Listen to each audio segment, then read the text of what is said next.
The story opens with a couple bound by a shared obsession with the edge. Sasha and her husband, Tommy, live for the thrill of rock climbing, constantly seeking out vertical peaks that push the human body to its absolute limits.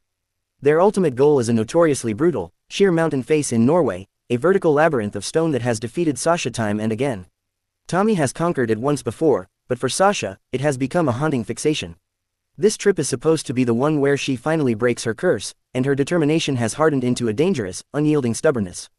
They are elite climbers, equipped with advanced safety gear and a specialized portaledge, a hanging tent designed to let them sleep suspended directly on the cliffside so they never have to lose ground by descending for rest. At the first light of dawn, Sasha is already packing up the hanging camp, her eyes locked on the rock face. But the mountain is unforgiving. Every time she reaches a specific, agonizingly technical crux on the cliff, her grip fails, and she plunges into the void, caught only by the violent snap of her safety ropes. Tommy watches her exhaustion grow and pleads with her to take a break, to breathe, but Sasha is completely blinded by her fixation. To make matters worse, a ferocious alpine storm is fast approaching, twisting the freezing air around them. In her heightened emotional state, Sasha can no longer think rationally. It takes every ounce of Tommy's patience to finally calm her down, convincing her to pitch the hanging tent once more so they can shelter from the howling winds. They agree to wait out the storm and strike again the moment the weather breaks. Sasha reluctantly yields, but her inner fire hasn't cooled, and a dark, suffocating dread begins to settle over Tommy. Looking down at his lucky compass, a sudden, chill premonition grips his heart, a silent whispering that this mountain might be their final resting place. He violently shakes the thought from his head, but fate is already in motion. Within hours, the tempest turns violent, battering their fragile hanging tent against the stone until staying suspended becomes a death sentence. Tommy realizes they have to abort the climb immediately if they want to live. He manages to convince a resistant Sasha, promising her that the mountain isn't going anywhere. He vows that tomorrow, he will use his own strength to support her through the lower sections, saving her energy for the peak. Reluctantly, Sasha agrees, and they begin the treacherous process of packing up their gear in total darkness, fighting against blinding sheets of rain and fierce, disorienting gusts of wind. Suddenly, the mountain fractures. A massive rockfall shatters the silence, raining colossal boulders down upon them. Terrified, Tommy screams for Sasha to drop first. She manages to scramble beneath a massive rock overhang just in time, finding temporary shelter. But above her, Tommy is completely exposed. A barrage of heavy stones slams into him, shattering his balance and sweeping him off the cliff face. As he plummets, his life hangs by a single thread, the secondary rope coiled tightly in Sasha's hands. She holds on with everything she has, but she is trapped in a horrific paradox. The sheer weight of his falling body is dragging her toward the edge, and the crumbling rock anchors above her are about to give way. If she keeps holding on, the next wave of falling boulders will obliterate them both. To make matters worse, Tommy is completely silent. She can't tell if he is already dead or merely unconscious. She has mere seconds to decide, risk both their lives on a faint hope, or cut the line to save herself. With a bleeding heart and an agonized scream lost to the wind, Sasha releases the rope. Tommy plunges into the dark abyss, disappearing onto the rocks below. In that same instant, the sudden shift in tension triggers a failure in Sasha's own harness. She slips, nearly following him to her death, but frantically claws at the wet stone, barely managing to anchor herself. The scene abruptly cuts to black. 5 months later, the vertical heights are gone, replaced by a suffocating, horizontal grief. Sasha is back home, a ghost of her former self, utterly consumed by a paralyzing survivor's guilt. The mountain climbing she once loved is dead to her, and she is desperately searching for a way to outrun the memory of her husband's falling body. In a desperate bid to create new memories that aren't tied to Tommy, she plans a solo trek deep into a dense, isolated wilderness. Before she enters the woods, a local forest ranger gives her a stark warning. He explains that these woods are incredibly hazardous, filled with apex predators and a disturbing history of hikers who simply vanish. He even shows her a bulletin board plastered with the fading faces of missing people. But Sasha's spirit is too broken to feel fear. She signs the registry and drives onward. Stopping at a remote outpost to gather final supplies, Sasha finds herself cornered and harassed by 2 intimidating local thugs. Just as the tension escalates, a rugged man named Ben steps into the shop. Delivering a shipment of locally made jerky, Ben uses his imposing presence to intimidate the thugs and chase them away. Grateful for the intervention, Sasha buys several packs of his dry meat as a thank you, noting it will be useful sustenance for the trail. But when she returns to her vehicle, she is bewildered to find that her GPS has completely malfunctioned, despite working perfectly moments before. Ben, watching from his truck, approaches her and offers a physical road map of the forest. He points out 2 distinct routes. One is a straightforward, well-traveled path that leads directly to her destination, while the other is a grueling, deeply isolated, and highly adventurous trail filled with stunning vistas. Drawn to the familiar call of a challenge, Sasha chooses the harder path, thanks him, and drives into the trees. That night, as she sets up camp in a lonely clearing, the two thugs from the outpost suddenly reappear, lurking around her tent. Terrified, Sasha retreats to her car, locking the doors and ignoring their taunts until they finally grow bored and disappear into the night. The next morning, shaking off the unease, she takes a small inflatable raft out onto a winding river to begin her wilderness adventure. After hours of paddling through the deep silence, she pulls the boat ashore on a remote bank, only to stumble upon a bizarre and chilling sight. Scattered through the brush is an array of abandoned hiking gear, personal belongings, and photographs, the very same faces from the missing person posters at the ranger station. Exhausted and trying to rationalize the discovery, she sets up her tent and falls into a heavy sleep. She is startled awake hours later by a subtle, rustling sound outside. Peeking out, she realizes someone has raided her campsite and stolen her primary backpack. As she turns to scramble back inside, a massive, venomous snake rears up from the darkness of her tent, preventing her from gathering the rest of her gear. Stripped of her survival supplies, she flees to the river, launching her boat in search of help. Soon, she spots a flickering campfire along the bank and steers toward it, overjoyed to find that the camp belongs to Ben. He welcomes her warmly, brushing off the theft by blaming it on wild animals, and feeds her fresh grilled fish. But as they talk, the atmosphere shifts from comforting to claustrophobic. When Ben casually reveals that he knows all about her past as an elite mountain climber and the tragic death of her husband, panic sets in. Sasha realizes she never mentioned any of this to him. The pieces of a horrific puzzle begin to click together in her mind. The sudden GPS failure when Ben appeared, his deliberate steering of her toward this isolated route, the stolen backpack, the missing people, it wasn't a series of unfortunate events. It was a calculated web. Before she can react, Ben drops all pretense. He tosses her stolen backpack at her feet and reveals a heavy tactical crossbow. Turning on a speaker that blares eerie music into the woods, Ben smiles a predatory, chilling smile. He tells her that this isn't just a random attack, it is a sacred ritual of the hunt, his favorite sport. He gives her a head start, telling her to run as far as her climber's legs can carry her. Driven by pure adrenaline, Sasha flees into the dark woods. In her blind panic, she launches her raft into the river but loses control, sweeping over the edge of a raging waterfall. The impact destroys the boat and leaves her badly bruised and bleeding, but she drags herself out of the freezing water. Changing into dry clothes from her pack, she starts running again, only to be drawn toward the haunting sound of a family's voice crying for help. Following the noise, she discovers a smartphone rigged to a tree, playing a video of a happy family enjoying the river, the very same family from the missing posters. Ben had used them as bait, and now he was using their memory as a trap. Suddenly, a crossbow bolt thuds into the tree right next to her head. Ben is perched high on the ridges above, hunting her like game. Sasha sprints through a labyrinth of rocky canyons, dodging a relentless rain of arrows until a final bolt tears through the flesh of her leg. She stumbles, loses her balance, and crashes down a rocky embankment, slamming her head against the boulders of a rushing river. Fighting a dark wave of unconsciousness, Sasha uses every ounce of her survival instinct to drag her mangled body from the fierce current.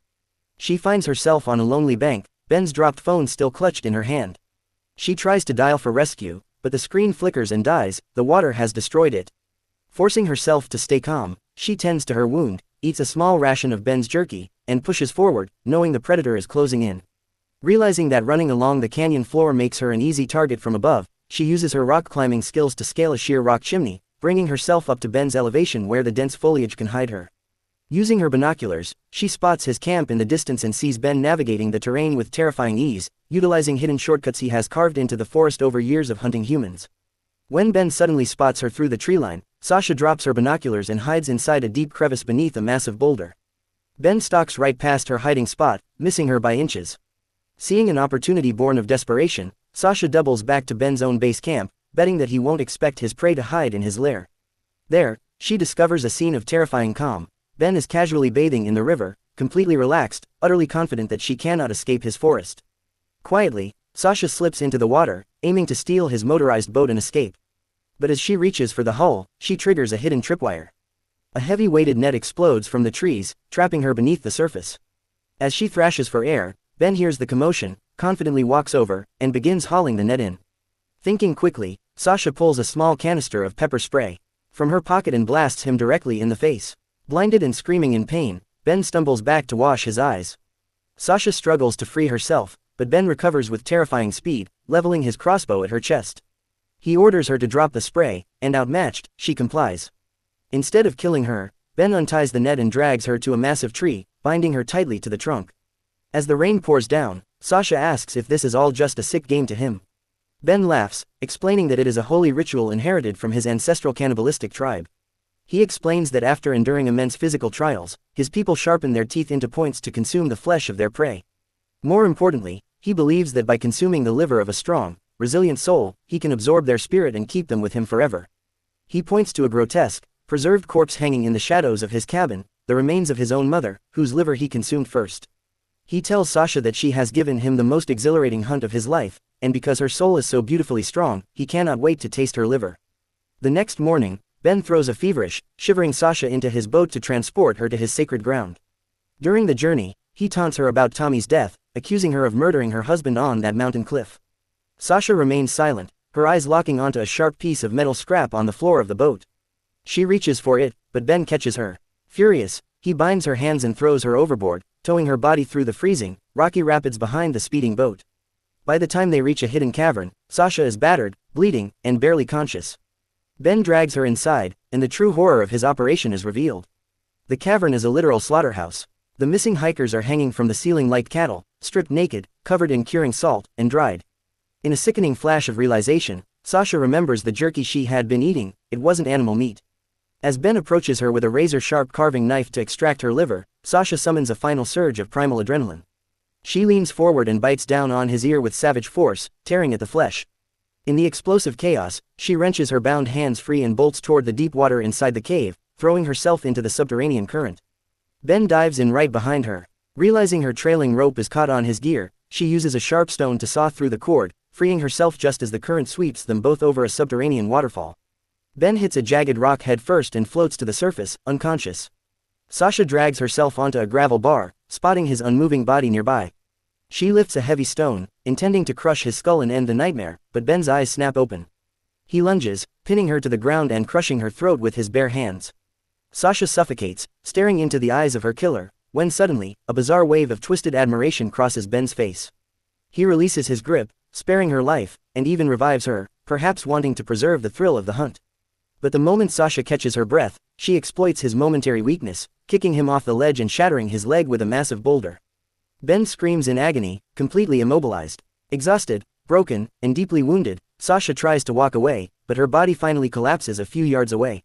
As night falls, the hunter and the prey lie a short distance apart in the dark wilderness, bleeding into the dirt. Ben clutches his knife, knowing the tables have completely turned. Looking across the dark space, Sasha finally breaks her silence. She tells Ben the true story of her husband's death. She confesses that it was her stubborn pride that kept them on that mountain, and that she willingly let go of the rope to save herself, never knowing if Tommy was alive or dead. She tells Ben that the guilt has been eating her alive, but in this forest, fighting for her breath, she finally understands the value of her own survival. When the sun rises, Sasha proposes a grim compromise. They are trapped at the base of a massive, vertical stone cliff. She tells Ben that his leg is severely infected and he will die a slow, agonizing death in a matter of days, and while she could wait for him to rot, she wants out of the forest now. She explains that she can scale the sheer cliff face and lead them to the main road in minutes, but she needs his upper body strength to help manage the ropes. Ben, terrified of dying alone in the dirt, agrees under one condition, that she doesn't drop him the way she dropped her husband. They begin the grueling, agonizing ascent up the sheer rock face, bound together by ropes. But the truce is an illusion. High up on the cliff, Sasha begins covertly manipulating her harness, preparing to cut Ben loose. Sensing the shift in the ropes, Ben reacts with violent fury, yanking her line and leaving her dangling in the open air. He threatens to cut her throat if she tries anything again. Sasha plays the victim, gasping that she was only adjusting her gear for his safety. Ben relents, allowing her to climb higher. Soon, they reach a massive, overhanging crux on the cliff, the exact structural layout of the rock face in Norway that had always defeated her. It is her ultimate psychological hurdle. Sasha pauses, looking at the void below, but this time, the fear is gone. Quietly, she loops her primary safety line around a sturdy alpine root growing from the rock, anchoring herself independently. Then, with absolute, cold precision, she unbuckles the safety harness connecting her to Ben. Ben realizes what she is doing a second too late. He reaches out to drag her down with him, but Sasha releases the line. Ben plummets down the massive vertical drop, slamming into the jagged rocks below in an echo of Tommy's death, but this time, there is no guilt. It is absolute justice. Sasha sits on the tiny rock ledge, her safety harness gone, completely stranded on the cliff face with no gear left. To survive, she must finish the climb completely unassisted, with no safety net. Fueled by a primal will to live, she claws her way up the remaining stone, conquering the very obstacle that had haunted her for years. She drags her body over the final crest, collapsing onto the flat ground above, weeping with a chaotic mixture of grief, triumph, and overwhelming relief. Walking toward a nearby mountain road, a passing park utility vehicle spots her bloodied figure and rescues her. Back at the ranger station, Sasha exposes the horrific truth of the forest, guiding heavily armed authorities back to Ben's cavern of horrors and bringing closure to the families of the missing. As she finally leaves the wilderness behind, Sasha walks to the edge of a deep coastal overlook. She takes Tommy's lucky compass out of her pocket, looks at it one last time, and casts it deep into the crashing waves below. The heavy mantle of guilt falls away. Sasha steps back from the edge, finally free, ready to live the life she fought so desperately to keep.